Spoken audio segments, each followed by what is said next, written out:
You are listening to a Freedom Student Ministry podcast. I have a question for you.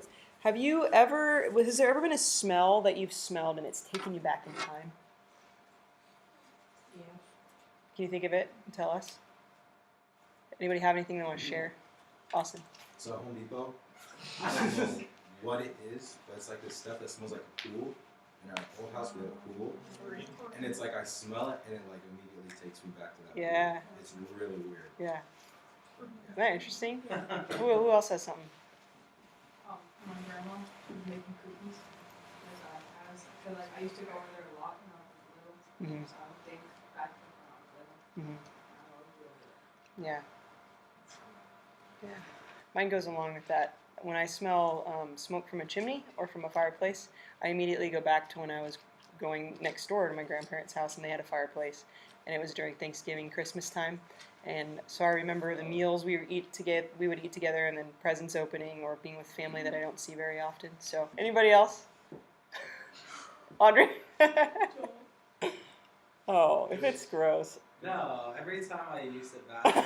Oh, I remember the last time I used it. Something. Yeah. Anybody else want to redeem this topic? Please. Anytime I smell cows or horses, manure, all of that. That's worse. That's worse. It's to you guys, but to me it takes me back to the ranch and the dairy and all of that. There's nothing like it. I know it's weird to you guys, but. It makes sense. Anybody else? Anybody else have anything? Every time I smell like a fruit, I think of the last time I had a fruit. So it's like Andre's, but not as gross. Thank you. That's good. Makes me happy. Every time I eat bananas, I used to go to my grandma's house a lot. So it reminds me of when I ate banana bread at her house.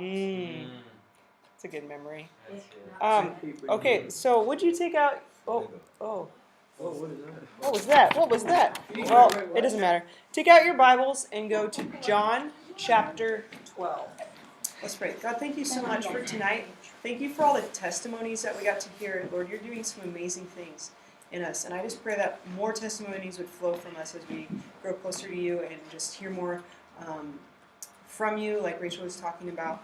And I just thank you so much for loving each of us so well and so much. So would you teach us tonight, God, from your word? Amen. Amen. Okay, so go ahead and read a few verses. Follow along with us, chapter 12. 6 days before the Passover, Jesus came to Bethany. Came to Bethany where Lazarus lived, whom Jesus had raised from the dead. Here a dinner was given in Jesus' honor. Martha served, while Lazarus was among those reclining at the table with him. Then Mary took about a pint of pure nard, which is an expensive perfume. She poured it on Jesus' feet and wiped his feet with her hair, and the house was filled with the fragrance of the perfume. But one of his disciples, Judas Iscariot, who was later to betray him, objected, "Why wasn't this perfume sold and the money given to the poor? It was worth a year's wages." He did not say this because he cared about the poor, but because he was a thief. As keeper of the money bag, he used to help himself to what was put into it. "Leave her alone," Jesus replied. "It was intended that she should save this perfume for the day of my burial. You will always have the poor among you, but you will not always have me." Okay, that's good. Thank you, guys. Me. Have a seat. Okay, so go ahead and get settled. You can keep your Bibles open. It's obvious here that Mary knew something that Judas didn't. She chose to pour out a whole jar of expensive perfume on his feet, on the feet of Jesus. Yes. It was probably about 11 ounces, the jar. So think about a can of pop, or if you like LaCroix, think about that. That's 12 ounces. So the amount of perfume she poured out was just a little bit less than that. That's a lot of perfume to be fully poured out. You know what I mean? Like you only use a little bit if you're like dabbing it here and here like that or whatever people do. You only use a little bit each time and it's strong enough, right? But she poured the whole thing out.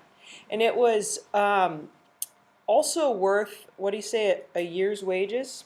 Yeah, a year's wages, which nowadays it would probably be like $20,000 to $25,000, which that is a lot of money. It's not like a full year's wages right now in this for a person, but that's a lot of money. And not only did she pour it on his feet, but she wiped his feet with what?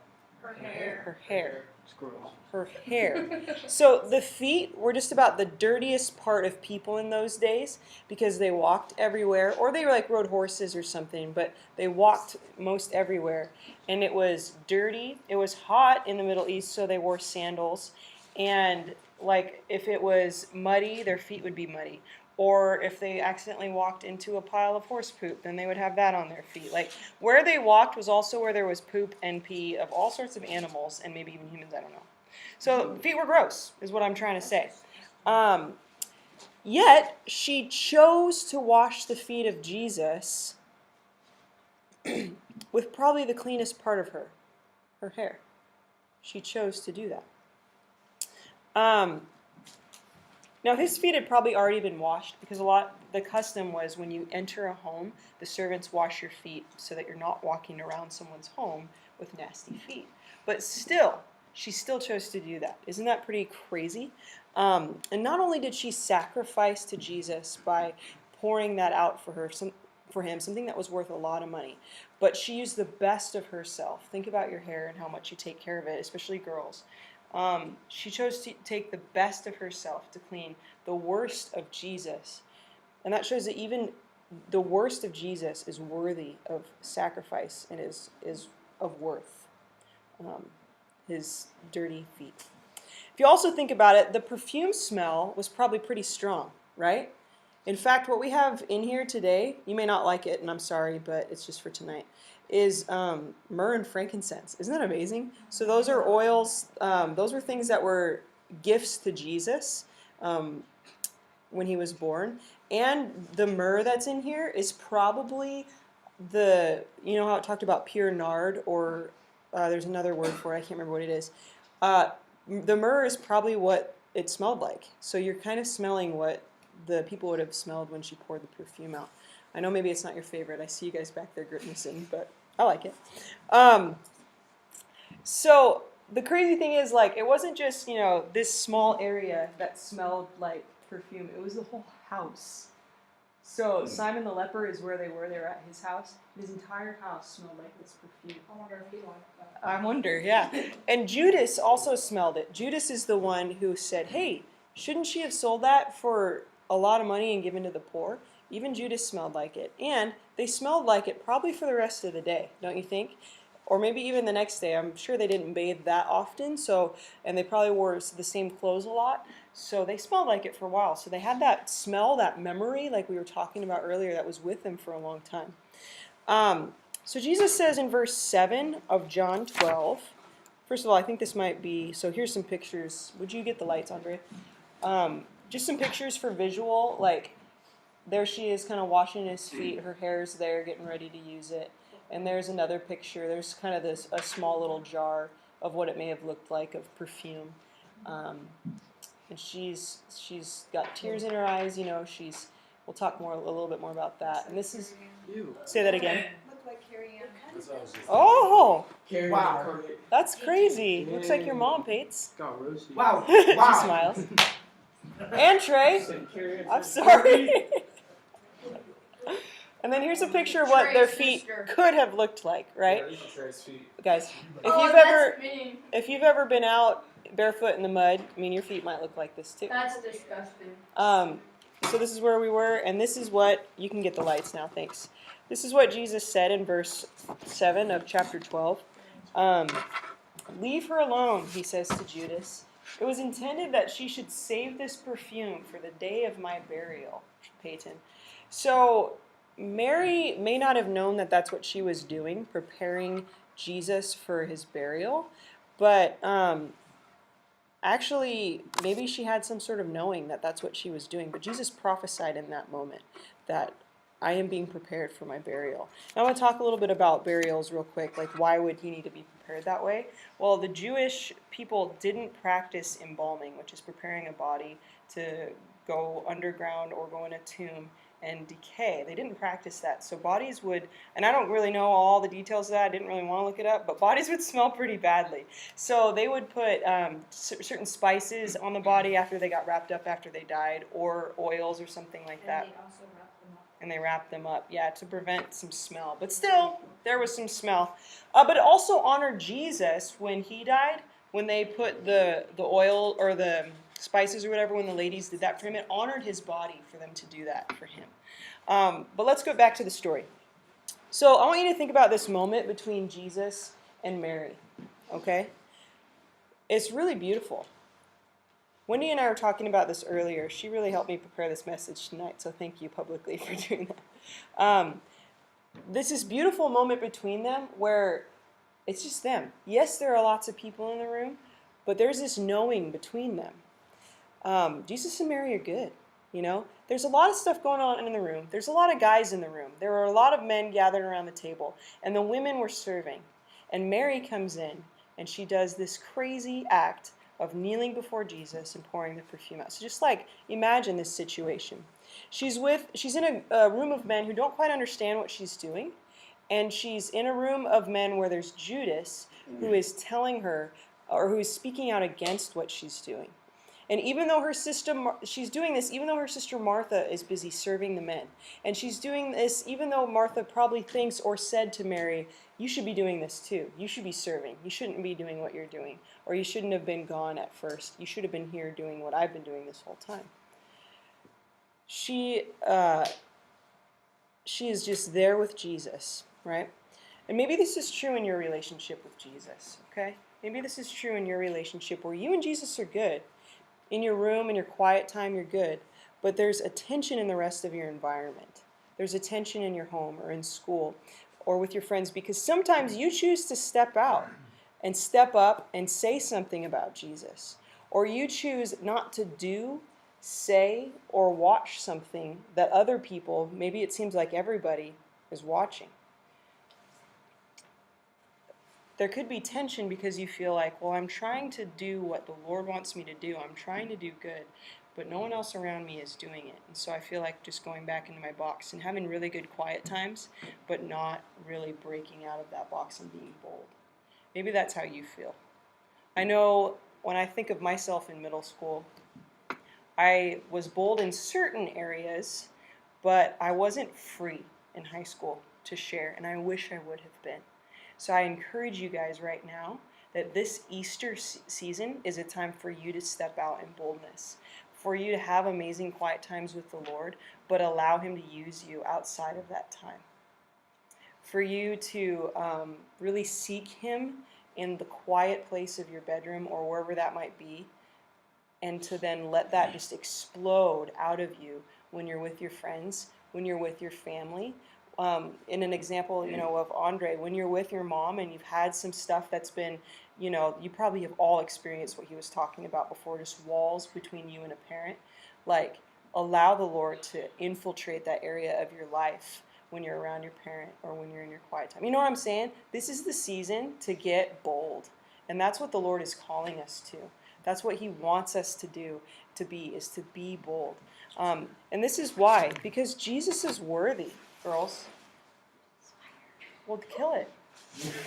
Don't kill it in the house of God.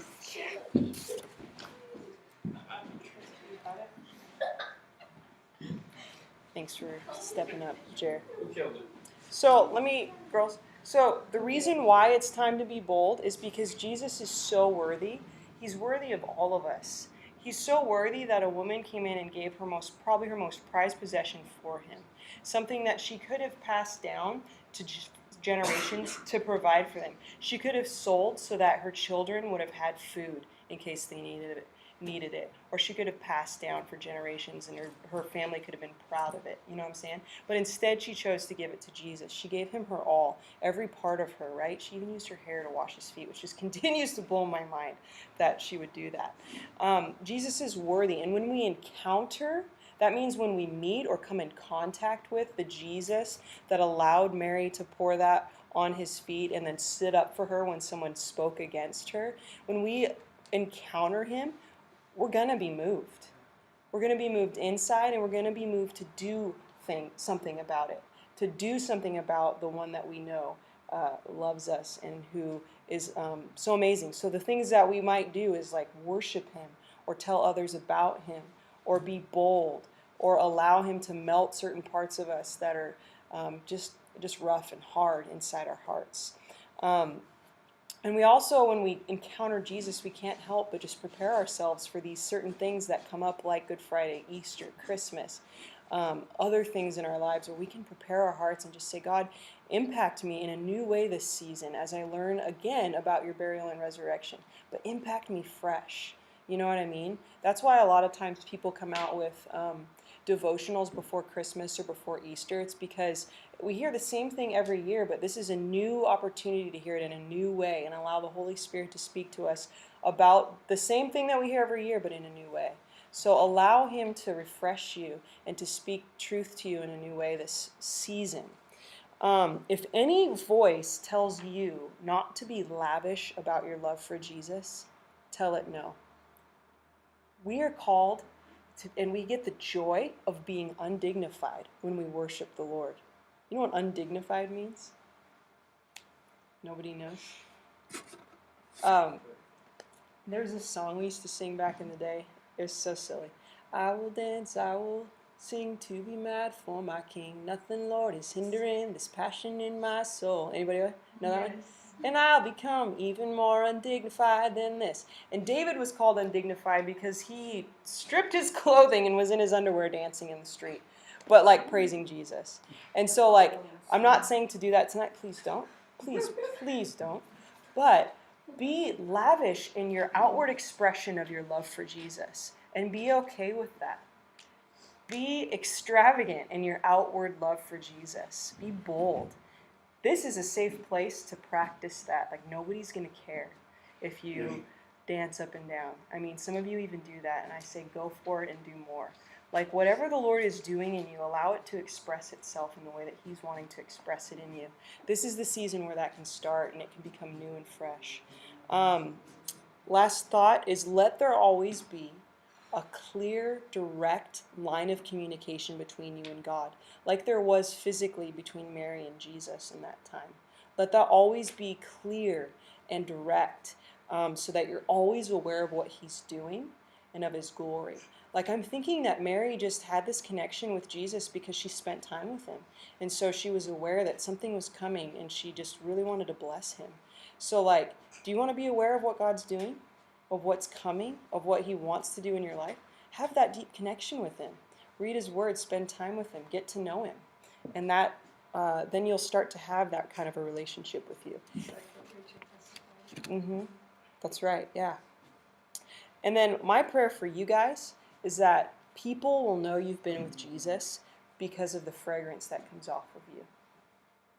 You know what I mean? They'll be around you and they'll know you've been with Jesus. So that's my prayer for you guys. Does anybody have any thoughts on that today? I'm going to pass the mic around symbolically. I don't know. Invisible mic. Yeah. Anybody have any thoughts or any questions about any of that? Leaders too? Anything?